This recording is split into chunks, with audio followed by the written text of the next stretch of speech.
tonight's edition of Wining and Dining à la France. I'm Juliette Menard. And I'm Jean-Luc Pierre. Tonight, we'll be focusing on one of our country's most famous and most lucrative industries, wine. Recently, the wine industry has been shaken by a report of hard times for the economic outlook of this historic product. That's right, Jean-Luc. Some major European reforms have recently influenced the French wine industry, according to the third quarter 2008 France Food and Drug Report. These reforms will help to balance the wine market, phase out useless and expensive market interventions, and allow the budget to positively influence the competitiveness for European wines. Prior to the reforms, the French wine industry was having much success with expensive wines such as Burgundy and Champagne, with increased demand from the UK and Japan, as well as the usual high demand from the US and Russia. However, there's been a recent slump in the exports, and low-quality French table wines are faring very poorly. Now that the reform is in place by the Council of the European Union, emphasis is being given not only to expensive wines, but to the entire market. Vineyard restructuring and conversion involving the clearing out of non-competitive vineyards, helping young farmers on their endeavors, phasing out distillation schemes, and better labeling rules will all be influencing French wine. What are some negatives of the reform? France's Languedoc-Roussillon wine region will be the worst hit with significant declines in income by the reform's destruction of vineyards. There is also concern over the altering of the scenic French countryside.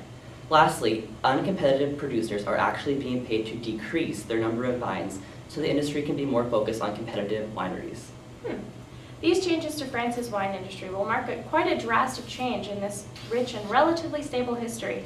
Tonight we have a special guest, local professor of history and part-time wine connoisseur, Samantha Rousseau, to discuss a variety of topics on France's rich wine history. Professor? Thank you, Juliette, for having me on your broadcast this evening. I'm honored to be here. In order to appreciate current events involving wine, I'd like to let you know a little about its fascinating history.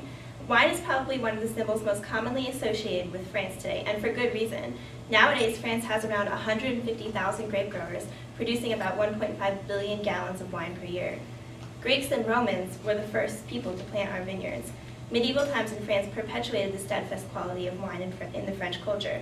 It was the common drink of all social classes in the South, drunk as though it were water, with every meal and on every occasion. The Middle Ages were a tumultuous and war-filled time, but monasteries were the perfect place for vineyards because they had the resources, time, and safe location to maintain vineyards and wine production.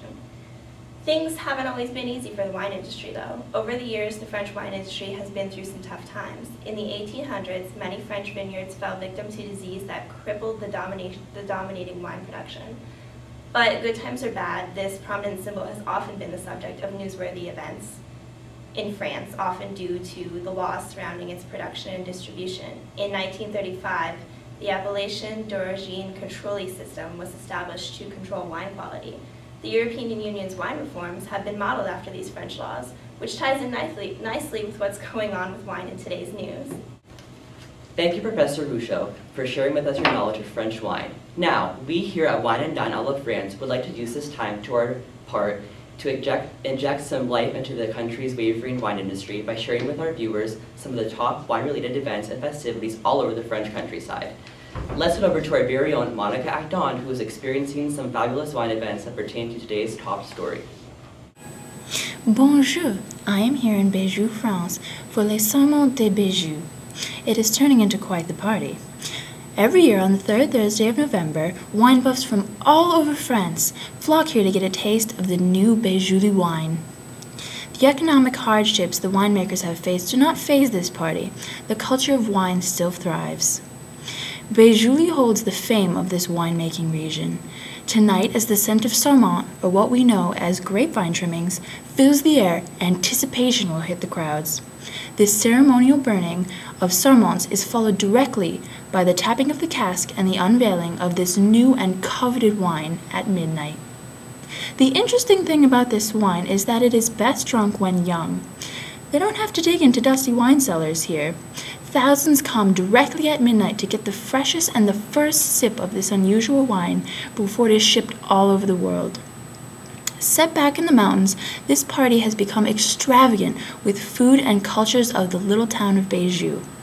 There are dancers, shows, music, and fireworks as the night goes on and the wine is unveiled. This is definitely a place for all wine lovers to come and explore. In France, no matter what hardships this industry will face, where there is wine, there is a way. Back to you. Thank you, Monica. It is very clear that wine is an important aspect of French culture. Although the reforms are overwhelming and sacrifices are being made, the industry will still benefit in many ways from the new regulations. Also, everyone in France should be very grateful right now that we aren't in America's economic position. France is looking after its problems with much concern, and I'm sure that our fine country will stay afloat. That's all for tonight, ladies and gentlemen. See you all next week when we discuss France's latest food concern, rancid escargot in your local McDonald's. Good night.